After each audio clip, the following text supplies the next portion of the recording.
নমস্কার।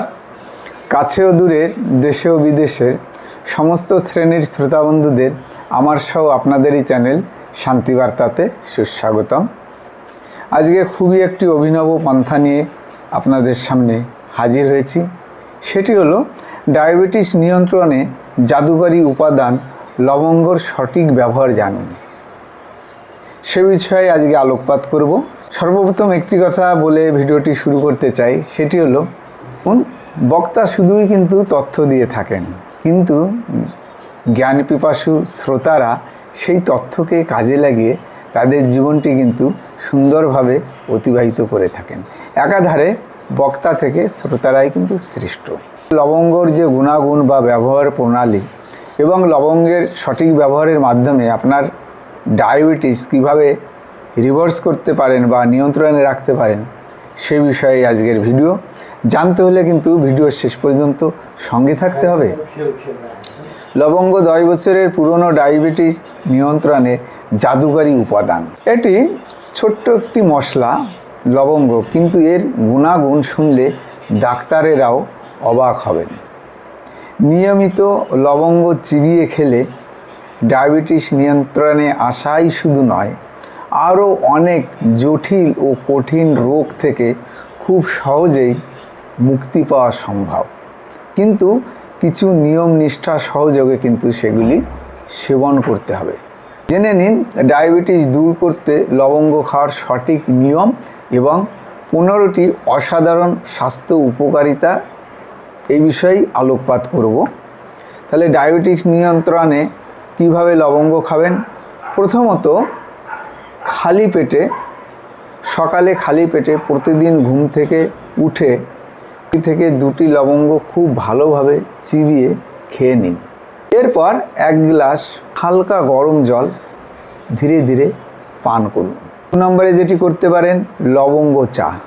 1 কাপ ফুটন্ত জলে 2টি লবঙ্গ দিয়ে 5-7 মিনিট খুব ভালো করে ফুটিয়ে নিন। এরপর ছেঁকে সাধারণত চায়ের মতোই চুপ করে আপনি সেটি গরম গরম পান করতে পারেন।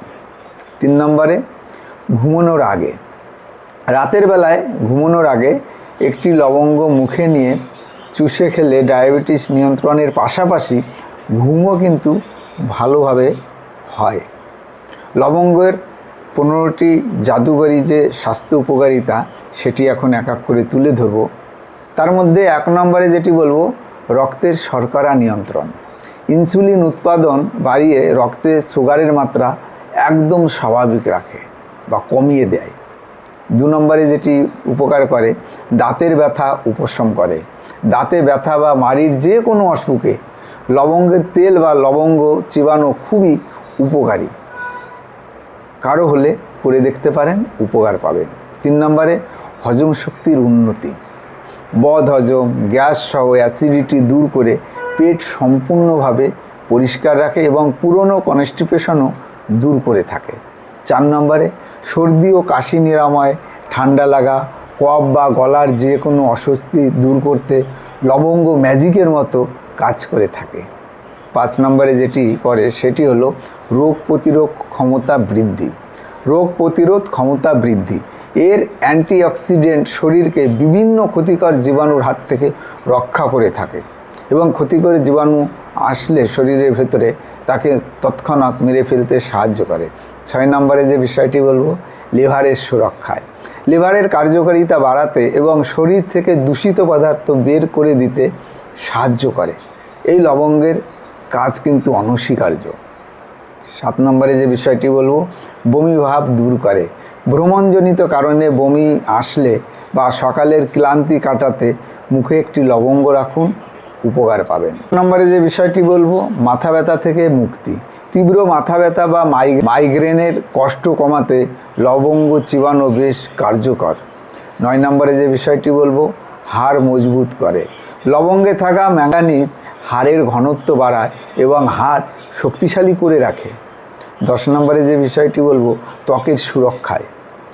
ব্রণের দাগ বা ত্বকের যে কোনো জীবাণু সংক্রমণ রোধ করে ত্বক উজ্জ্বল ও মোলায়েম রাখে, তৎসহ ত্বক উজ্জ্বল করে। 11 নম্বর, শ্বাসকষ্টের স্বাস্থ্য। শ্বাসকষ্ট বা ফুসফুসের যে কোনো জটিলতা কমাতে লবঙ্গ অত্যন্ত উপকারী ভূমিকা রাখে। 12 নম্বরে যে বিষয়টি করে সেটি হচ্ছে মানসিক চাপ কমায়। এর সুন্দর সুগন্ধ নার্ভাসনেস কমিয়ে মনকে শান্ত ও প্রফুল্ল করে। 13 নম্বরে ক্যান্সার প্রতিরোধ। লবঙ্গের অ্যান্টিঅক্সিডেন্ট অ্যান্টি ক্যান্সার উপাদান শরীরের ক্ষতিকর কোষগুলিকে ধ্বংস করতে সহায়তা করে থাকে। 14 নম্বরে রক্ত সঞ্চালন বৃদ্ধি করতে, শরীরে রক্ত চলাচল স্বাভাবিক রাখতে খুবই গুরুত্বপূর্ণ ভূমিকা পালন করে। এছাড়াও অঙ্গ প্রত্যঙ্গ সচল সহযোগে কর্মক্ষমতা সঠিক রাখতেও লবঙ্গের ভূমিকা কিন্তু অনস্বীকার্য। 15 নম্বরে যে বিষয়টি তুলে ধরব, পেশির ব্যথা লাঘব করে। শরীরের জয়েন্টের ব্যথা বা পেশির টান দূর করতে লবঙ্গের নির্যাস দারুণ কাজ করে এবং খুবই কার্যকারী উপকারী। এখন আলোচনা করব যাদের লবঙ্গ খাওয়া থেকে সম্পূর্ণ বিরত থাকা উচিত। মনে রাখবেন, যাদের রক্তে সুগার অতিরিক্ত কম। লবঙ্গ খুব দ্রুত সুগার কমায়, তাই যাদের সুগার এমনিতেই অনেক কম থাকে তারা অতিরিক্ত লবঙ্গ খেলে রক্তে শর্করার মাত্রা আরও কমে গিয়ে বিপদের কারণ হতে পারে। সুতরাং যাদের অতিরিক্ত মাত্রায় সুগার কম তারা লবঙ্গ গ্রহণ করবেন না। 2 নম্বরে রক্ত পাতলা হওয়ার ওষুধ যারা নিয়মিত গ্রহণ করেন কোনো কারণে, লবঙ্গ রক্ত জমাট বাঁধার প্রতিক্রিয়াকে ধীর করে দেয়। তাই যারা রক্ত পাতলা করার ওষুধ খাচ্ছেন বা যাদের রক্তক্ষরণজনিত কোনো রোগ আছে বা কোনো সমস্যায় ভুগছেন তাদের এটি এড়িয়ে চলাই ভালো। সহ 3 নম্বরে যে বিষয়টি খেয়াল রাখবেন, অপারেশন বা সার্জারির আগে, সামনে হয়তো আপনার কোনো ওপিডি কোনো অপারেশন হবে বা সার্জারি করাতে হবে, তার 2 সপ্তাহ আগে থেকে কিন্তু লবঙ্গ খাওয়া বন্ধ রাখতে হবে। কারণ এটি অতিরিক্ত রক্তক্ষরণের ঝুঁকি বেড়ে যেতে পারে, কেননা লবঙ্গ অত্যাধিক মাত্রায় রক্ত পাতলা করে দেয়।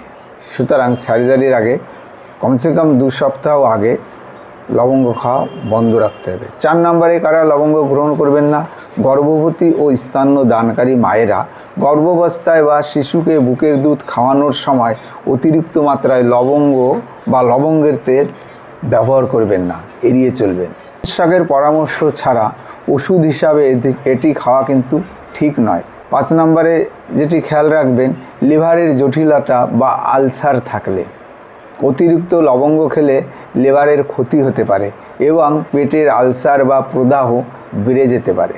6 নম্বর কারা লবঙ্গ থেকে দূরে থাকবেন, ছোট বাচ্চাদের ক্ষেত্রে শিশুদের জন্য অতিরিক্ত লবঙ্গ বা এর তেল ক্ষতিকর হতে পারে, তাই তাদের এটি দেওয়া থেকে সম্পূর্ণ বিরত থাকতে হবে। 7 নম্বরে কারা লবঙ্গ ব্যবহার করবেন না, অ্যালার্জি দেখা দিলে।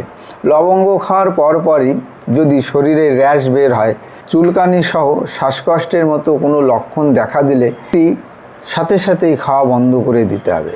তৎসহ যে সতর্কতা অবলম্বন করবেন, লবঙ্গ অত্যন্ত উপকারী হলেও অতিরিক্ত খাওয়া কিন্তু ঠিক নয়। বিশেষ করে গর্ভবতী নারী বা বিশেষ কোনো অসুখ থাকলে চিকিৎসকের পরামর্শ নেওয়া ভালো। চিকিৎসকের পরামর্শ ছাড়া কখনোই অনিয়মিতভাবে লবঙ্গ গ্রহণ করবেন না। তাহলে এতক্ষণ আয়ুর্বেদিক হিসাবে ডায়াবেটিসকে রিভার্স বা কন্ট্রোল করার জন্য লবঙ্গর যে নিয়মমাফিক গ্রহণের প্রণালী আপনাদের সামনে উপস্থাপন করার চেষ্টা করলাম। ভিডিওটি থেকে যদি আপনারা বিন্দুমাত্র কোনো উপকারে আসে বলে মনে করেন তাহলে অতি অবশ্যই ভিডিওটি প্রিয়জন বা বন্ধুবান্ধবের কাছে শেয়ার করবেন। শান্তিবার্তা চ্যানেলটিকে এখনও পর্যন্ত যারা সাবস্ক্রাইব করেননি অবশ্যই চ্যানেলটিকে সাবস্ক্রাইব করবেন এবং আপনাদের মূল্যবান বক্তব্য কমেন্টের মাধ্যমে আমার কাছে পাঠিয়ে দেবেন। দেখুন, আমি নিজেও একটি কাজের সঙ্গে যুক্ত থাকি, সারাদিন প্রচণ্ড ব্যস্ততার মধ্যে থেকেও সময় বের করে বিভিন্ন ধরনের ভিডিও আপনাদের সামনে উপস্থাপন করার চেষ্টা করি।